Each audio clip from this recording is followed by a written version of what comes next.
दिनै भैरबकुन्द समस्ति सिङाव थानाय बरला प्राइमारि कमिटिनि सिङाव दिनै जों गोबां खामानि मावखांनायफोरखौ इन'ग्रेसन खालामबाय। दिनै जों बे माबानि बे VCDCनिनो सानजा पार्टआव मोनबा आरो सोनाबथिं जों प्राय 10थासो बिदि गासैहाय 15थासो खामानिनि इन'ग्रेसन खालामनाय जाबाय। बिनि बिथोराव जा कमिउनिटि टयलेट गोबां दंमोन, लामा मोनब्रैसो दंमोन, लामा मोनब्रै लामा, ओमफ्राय मोनसे मार्केट शेड, बेखिनि गासैजों 15 गं 15 बेबायदि हाबाफारिजों जोबनायखाय बेखेवनाय जाबाय। जोंहा नैबे प्राइमारिनि सिङाव थांनाय बोसोरब्रैयाव जों गिदिर उन्दै गासै प्राय 100निख्रुइ बांसिन स्किम होनाय जाबाय। बेनि बे लामा दं, दै लोंनायनि बेबस्था दं, कमिउनिटि टयलेट दं, कमिउनिटि हल दं, बेनिफ्राय मार्केट शेड मोनसे, नलेज सेन्टार, बे गासैखौ हिसाब खालामब्ला जोंहा 100निख्रुइ बांसिन बेखिनि हाबाफारि जों थांनाय बोसोरब्रैयाव मावफुंबाय। दिनै जों गासै 12 आरो जों माखासे कन्टिनिउ सोलिबाय थादों, बेखिनिखौ जों जोबला आरो बेखेवबावगोन। थारैनो जों साबायखर होदों जे बे ओनसोलनि रायजो राजाफ्रा बेखिनि खामानिखौ मावफुंनो होथों होनना आसा खालामनानै आंखौ दैथायहरदोंमोन आरो बे दैथायहरनायनि जे दायित्व, बे दायित्वखौ आं जेसेबां हायो मावफुंनो नाजादों। जोंहा आरो गोबां नैबे प्राइमारि कमिटिनि सिङाव गोबां मावनो गोनां खामानि दंबावो। जोंहा गोबां बे दैनि आंखाल बे ओनसोलाव, दा बिनिनो जेम स्किमजों माखासे जों फोलोमनो हानाय जाबाय, खिन्थु गोबां एरिया दंबावो जेरावहाय जों दै लोंनाय बेबस्थाखौ होनो हायाखै, जों बेखौ होनो नाजागोन। गोबां लामाफोर दंबावो जोंहा मावनो गोनां, बेखिनिखौ जों मावफुंनो हायाखै, जों मावलांगोन। आरो जोंहा दा जिखिनि लामाखौ जों सेन्ट गेबेल बानायबाय, बेखौ जों लासैनो CC ब्लक बानायना होनायनि मोनसे सिमां दं, आरो बेखौ जों फारियै मोनसे मोनसे मावलांबाय थागोन। जोंहा नैबे VCDC अफिस गोदान बानायनो गोनां दं, जायगाखौ जों थि खालामना लाखाबाय, खिन्थु जोंहा स्किम सफैथ'वाखै। नेक्स्ट जोंहा गासै बिटिआर ओनसोलनि बिथोराव 16था नामा VCDC अफिस बानायनो गोनां दंबावो। बाखिया बानायजोबखांबाय, बे 16थाया नेक्स्ट फान्ड फैयोब्ला बेखौ बानायनाय जागोन, आरो बे समावनो जोंनि बे माबानिखौबो बरला VCDCनि न'खौ बानायनाय जागोन। जोंनि बे ओनसोलनि रायजो राजाफ्रा बेखि थांनाय समनि सिगां सरकारनि समाव जेबो सुबिदा मोनाखैमोन, आरो नैबे जों बोसोरब्रैयाव जिखिनि हायो बेखौ मावफुंनानै फ्राय गामि ओनसोलनि लामाखौ जों अन्तत सेन्ट गेबेल होजोबफ्रामनो हानाय जाबाय। दाबो हयथ' मोननै मोनथामसो बाखि दङ, बिसोरखौ जों मावगोन। गोबां कालभार्ट होनो गोनां दंमोन, जायनि असुबिदानि थाखाय जोंहा गथ'फोर स्कुलफ्राव थांनाय गथ'फ्रा दिगदार जायोमोन। बेनिफ्राय गामिफ्राव बेमार आजार जायोबा हस्पिटालाव लांनो असुबिदा जायोमोन। बे गासैबो असुबिदाखौ जों बोस्रांनो नाजाबाय थादों। जों गोबां जायगायावनो बेबायदि कालभार्ट होदों, बहाबा लामा होदों, बहाबा जों बे दै खुरखानायफोरखौ थेबथेनानै खुरलांनायफोरखौ बासायनायनि खामानिखौ मावदों, आरो बेबायदि जों गोबां खामानि मावबाय। बेनि अनगायैबो जोंहा बे सेन्ट्रेल गभर्नमेन्टनि जिथु फ्लेगशिप स्किम, जेरै न' आरो MGNREGA स्किम, बेखिनिखौ सोलिबाय थाखादों, बेखौ जों हिसाबाव लाबावाखै। जोंनि डिपार्टमेन्टनि जिखिनि खामानि, PWD डिपार्टमेन्ट, बेनिफ्राय एजुकेसन डिपार्टमेन्ट आरो PNRD डिपार्टमेन्टनिफ्राय जिखिनि हागौ जों बेखिनिखौ खामानि मावनानै बे ओनसोलनि जेंनाफोरखौ बोस्रांनो नाजानायनि गेजेरजों अन्तत जों आधानिख्रुइबो बांसिन जेंनाफोरखौ बोस्रांनो हानाय जाबाय। जोंहा दा मावनो गोनां एसे दंबावो, जों बेखिनिखौ मावलांबाय थागोन। बेनिखायनो बेखिनि सुबिदा होनायखाय आं बे ओनसोलनि रायजो राजा गासैखौबो साबायखर होदों, आरो दिनै नैबे हाबाफारि मावनायजों लोगोसे बे ओनसोलनि साफ्रोमबो रायजो राजाखौ फैगौ बैसागुनि मुङै आं गाहाम अनसायनाय जासिबाय, जाहाथे आफा इसोरा बिथांमोनखौ गासैखौबो मोजाङै लाखिनानै रंजा बाजा बैसागु खुंनो थाखाय खाबु होयो। बेनि थाखायनो आफा इसोरनि खाथियाव आर'ज गाबबाय। दिनै जों मा बिथिङाव मावफुंनो हायाखै बेनि माबाफोरखौ पइन्टखौ बिथाङा दिन्थिबानो जाबाय। कास्टम बिथाङाथ' आबसुनि सेन्ट्रेल कमिटिनि सासे सोद्रोमामोन, खिन्थु बिथाङा दिनै मानो आबसु गारना थांनो गोनां जाखो? रिटायार्डथ' लायाखै बिथांखौ एरख'दोंसो, मानो एरख'जानो गोनां जाखो? दा बे गावनि गारायखौ नुवालासे मालायनि गारायखौ दिन्थिनो थांदोंब्ला बेनिफ्राय आरो लाजिथावसिन बाथ्रा थाया। दिनै बिटिआर ओनसोलनि जेसेबां रायजो राजा दं, बर' नन बर' गासैबो UPPLनिफ्राय गोजान थाङाखै। दिनै बिथांमोना UPPLनि सायाव फोथायनाय दं, आरो बेनिखायनो दिनै बिथांमोना UPPLजोंनो थागोन होननानै गासैबो जाथि जनगोष्ठीनि मानसिफ्रा खोथा होदों। दिनै बिथां गुबुन जाथि जनगोष्ठीफोरनि गोबां सोद्रोमाफोर जोंनि पार्टियाव central committee district committee block committee आरो प्राइमारि कमिटिफ्रावबो सोद्रोमा हिसाबै मावथि हिसाबै दं बेनिखाय दिनै गुबुन जाथि बर'फोरजों लोगोसे गुबुन जातिफ्राबो दिनै इउपिपिएलनि सायाव मोनसे फोथायनाय दं आरो बेनिखायनो दिनै जोंनि गोरोन्थिनि थाखाय नङा खिन्थु जायफोर एक्स एनडिएफबि दिनै गोदान पार्टि दादों दिनै बिथांमोना आसलते एनडिएफबिनि डिसिप्लिनखौ मानियाखै इउपिपिएलनि सोद्रोमा हिसाबै बिथांमोना जिखिनि खामानि मावनांगौ बेखौ मावाखै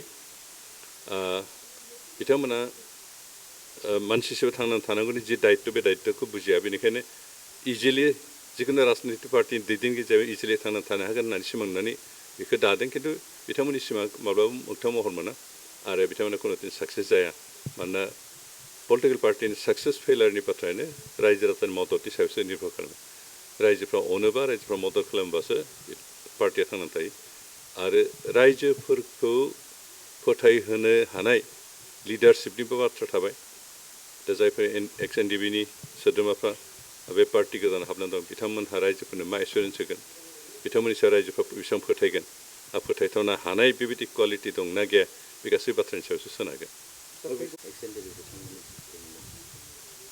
राजखान्थि गोदान जोनोम जादों बे एक्स एनडिएफबि होनना गासैबो एक्स एनडिएफबि गैजोबा आरो एक्स एनडिएफबिनिनो माखासे खोब बारा दंब्ला बे 1% सुबुंफ्रा ज' जानानै दादों बेनिखायनो जोंहा बुंनांगौ खोब बारा गैया जिहेतु गासैबो व्यक्तियानो इन्डिया जिहेतु डेम'क्रेटिक कान्ट्रि बेनिखाय गासैबो व्यक्तिबो डेम'क्रेटिक प्रसेसजों राजखान्थि हान्जा गायसननानै खामानि मावनायनि मोनसे मोन्थाय दं बेखौ बिथांमोना एक्सारसाइज खालामदों खिन्थु राजखान्थि दानायाथ' गिदिर बाथ्रा नङा खिन्थु बेखौ फेदेरनाय बेखौ फोथांना लाखिनाय बेखौ फेहेरनाया एसे गिदिर बाथ्रा बेनिखायनो रायजो राजाफोरजों मदद खालामजायो जाया बिथांमोननि सायाव राजखान्थि हान्जा दाब्लानो बे थांनानै थाया जेब्लाहालागै रायजो राजाफ्रा बिथांमोनजों सिथाबनानै थाया बिथांमोनखौ मदद होआ बेखौ समाजसो खिन्थागोन खिन्थु मोनसे बाथ्रा बेनो जे इतिमধ্যে एक्स एनडिएफबिफोरखौ लानानै जोंहा सुक्ति खालामखानाय गासिबो एनडिएफबि इउपिपिएलआव जगदान खालामजादों इउपिपिएलनि मेम्बार खाजोबमोन दिनै बिथांमोना मानि थाखाय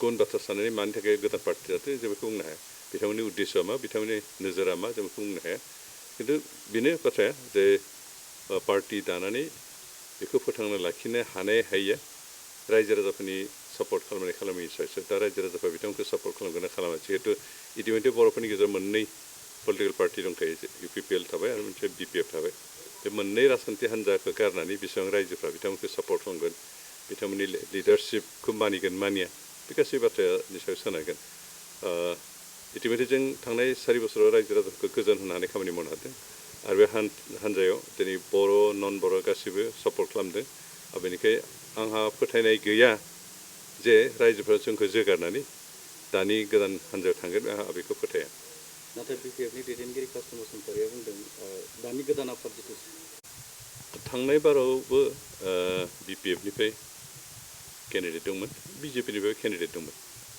आरो थांनाय बारावसो जोंहा पार्टियानो टटेलि सेटआप बेबायदि जायाखैमोन जा ना प्राइमारि कमिटिनि मोजां दंमोन ना ब्लक कमिटिनि मोजां दंमोन ना डिस्ट्रिक्ट कमिटिनि मोजां दंमोन खिन्थु एबारथ' जोंहा हल पार्टियानो मोनसे सिस्टेमाव फैबाय मोनसे सेटआपआव फैबाय आरो बेनिखाय जों सिगांनिफ्राय साबसिन बोलोगोरासिन मोजांसिन मजबुतसिन जाबाय आरो बेबायदि हिसाबै दा रिहन बिथाङा गेलेयोबाबो मेनन बिथाङा गेलेयोबाबो जोंहा गिनांगौ जेबो गैया खारन पलिटिकेल पार्टि हिसाबै इलेक्सन गेलेनाया गासैनिबो मोन्थाय दं दा रिहन दैमारिया गेलेगोन गेलेथों बुंनांगौ जेबो गैया बा मेनन दैमारि मेनन मुसाहारि गेलेनो गोसो गेलेथों जोंहा बुंनांगौ गैया खारन थांनाय बारावबो जों बे पार्टिफोरजों फेस जानो गोनां जादोंमोन थांनाय बाराव जेनेबा रिहन दैमारि बिथाङा माबायाव गेलेयाखैमोन काउन्सिलाव खिन्थु माबायावथ' गेलेदों एसेम्ब्लियावथ' गेलेदोंमोन आरो एसेम्ब्लियाव बिथाङा गेलेदोंबाबो देरहानो हायाखिसै एबार काउन्सिलाव बिथाङाथ' थांनाय बाराव मन्त्रि हिसाबै खामानि मावनानैबो देरहायाखै बे 5 बोसोरावथ' बिथाङा रायजोफोरनो जेबो होनो हायाखै जों अन्तत इउपिपिएलआ माबा मोनसेबाबो होदों एसे फिसाब्लाबो जों खोब बारा होदों होनना बुंनानै लानो गोसो जाया खिन्थु जों फिसा बिला माबाबाबो रायजोफोरनो होनो हादों बेनिखाय एबार गेलेबा बिथांनि पजिसना माबायदि जागोन बेखौ बुंनो गोनां गैया खिन्थु जोंनि सायाव रायजोफोरा फोथायनाय दं रायजोफोरा अनदों अनसायदों दासिमबो जोंजों गसंनानै दं बे कनफिडेन्सआ जोंहा दं बेनिखायनो रायजोफोरा जोंखौ नैबे बिसायख'थियाव थगाया आरो जोंनिफ्राय गोजान जाया बेखौ आं फोथायनाय दं। बेनिखायनो दिनै बिपिएफनि फिसाथायाबो बिजेपिनि बिजाथिथायबो जों गियाखै जोंखौ खहा खालामनो हागोन होनना आंहा फोथायनाय गैया। प्रमद बर'नि सरकार दैदेननायाव गबिन्द बसुमतारी आरो प्रमद बर'निल' राजखान्थि खालामदों। बिटिआर गोरोबथानि दफाफोरखौ मावफुंनायाव जेबो खामानि मावाखै, सोलोंथाइनि सायाव खामानि मावाखै होनना कासि बसुमतारी बिथाङा अजद लाबोबावदों। बिथाङा प्रमाण होबानो जाबाय मा टेक्स कालेक्सन खालामदों।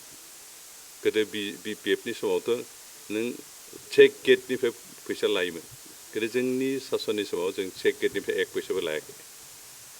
बेबायदि टेक्स जोंहा लानाय गैया। गभर्नमेन्टनि सिस्टेमाटिक जिखिनि जोंहा फरेस्टनिफ्राय रेभिनिउ मोनो बेखिनियानोसै जोंनि निजस्व इनकाम, बाखि स्टेट गभर्नमेन्टनि फान्ड।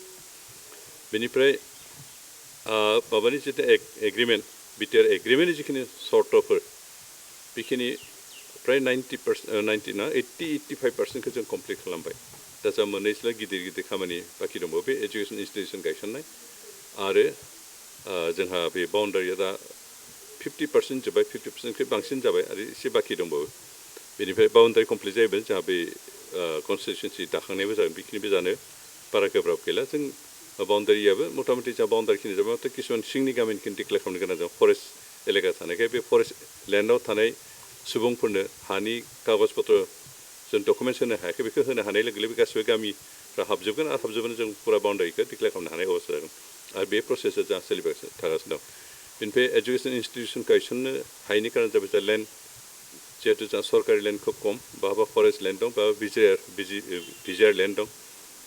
दा बेफोरखौ डिरिजार्भ खालामनो जोंहा गोबां टाइम नाङो आरो बेनिखायनो जों लेन्ड क्लियार खालामनो हायैखाय जोंहा खामानिया एसे लेट जादों। खिन्थु जों इतिमধ্যे बहुत इन्स्टिटिउसनफोरनि लेन्डखौ जों क्लियार खालामबाय आरो इतिमধ্যे जोंहा माबाफोरखौ मा बुंगोन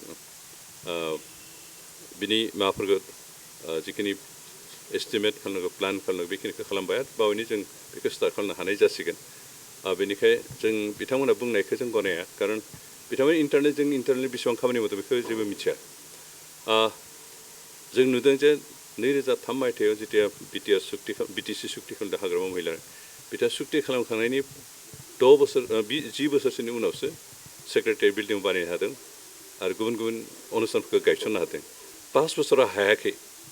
दिनै हाग्रामा महिलारि मोनाबा बिथांनि पार्टिफ्रा दुगा बुंमालाय मा जानो, इउपिपिएल जे मावनो हायाखै, खिन्थु 4 बोसोर जों मावजोबनो हायाखै, थिग दं, बेखौ जों गनायो। आरो 4 बोसोराव बा 5 बोसोराव मोनसे सुक्तिनि गासैबो माबाफोरखौ एग्रिमेन्टफोरखौ गासैबो सर्तफोरखौ मावफुंनो हानाया पसिबोल नङा।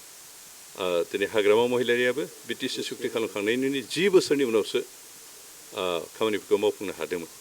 बेनिखाय जों दासिम मावगासिनो दं। जोंना अन्तत' एजुकेसन इन्स्टिटिउसनफ्रा माबासिगोन, मावगोन, जों स्टार्ट खालामनो हासिगोन। इतिमধ্যे जोंहा institute for paramedical and nursing इन्स्टिटिउटआथ' फाउन्डेसन स्टार्ट जाबाय।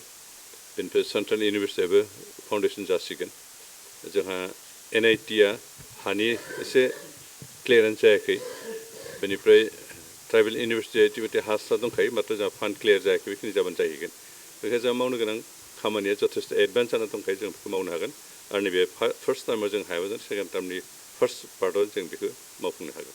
जोबथा सोंनि सासे गाहाय सुजुरिखौ फन कलनि गेजेरजों इउपिपिएलनि मोनसे खामानि मावो, इउपिपिएलनिल' निउस दामो होननानै बिथांखौ माने फन कलनि गेजेरजों दम हरनायनि मोनसे थासारिया सोमजिदों। दिनै थारैनो बड'लेण्ड बुब्लिया नोंथांमोननि जानानै इउपिपिएलनि जानानै खामानि मावनायखौ सैथो नङा। रादाब बिलाइ बा मिडियाफोरनि खामानियानो जाबाय गासैबो रायजो राजानो इनफरमेसन होनाय, सरकारनि मा जादों मा जायाखै बेखौ रायजो राजानो मिथिहोनायनि अनगायैबो रायजो राजानि सोरहा बबेहाय मा आंखाल दं, मा अभाब दं, मा जेंना दं बेखिनिखौ माबानो सरकारनो मिथिहोनाय। बेनिखायनो बे अकल मोनसे पलिटिकेल पार्टिनि थाखाय ना, एज ए हल गभर्नमेन्टनि आरो गासैबो पलिटिकेल पार्टिनि रादाबफोरखौनो होयो। बेयाव सोरबाफोर जुदि धमकि हरदोंबा बे गोरोन्थि जादों, खारन बिथांमोना रावबो मिडियानो पार्सनेलि बबेबा मोनसे पार्टिकुलार पार्टि बा पार्टिकुलार व्यक्तिनिल' खामानि मावा, गासैनिबो खामानि मावो। खारन रादाब बिलाइआ निउट्रेल आरो बिथांमोना निउट्रेलिटि अबजार्भ खालामनानै खामानि मावनायखायनो बुहुमनि गासै रोखोमनि निउसखौ मोननो हायो आरो रायजोफोरनो सरकारनि खामानिफोरखौ इनफरमेसन हायो। रायजोनि अभाब जेंनाफोरखौ सरकारनि नोजोराव दैथायहरो आरो बेबायदि खामानिखौ बिथांमोना मावो। ओमफ्राय रायजो राजाफोरनो थार्ड सिटुवेसननि बाथ्राखौ, थार्ड बारहावानि बाथ्राखौ मिथिहोनो हायो। आरो बेनिखायनो बे माबा मोनसे पार्टिकुलार माबानि जानो हाया। आरो बेखौ सोरबा जुदि धमकिदों सोरबा जुदि बेबायदि वान साइडेड मावदों होनना बुंदोंब्ला बे गोरोन्थि जादों।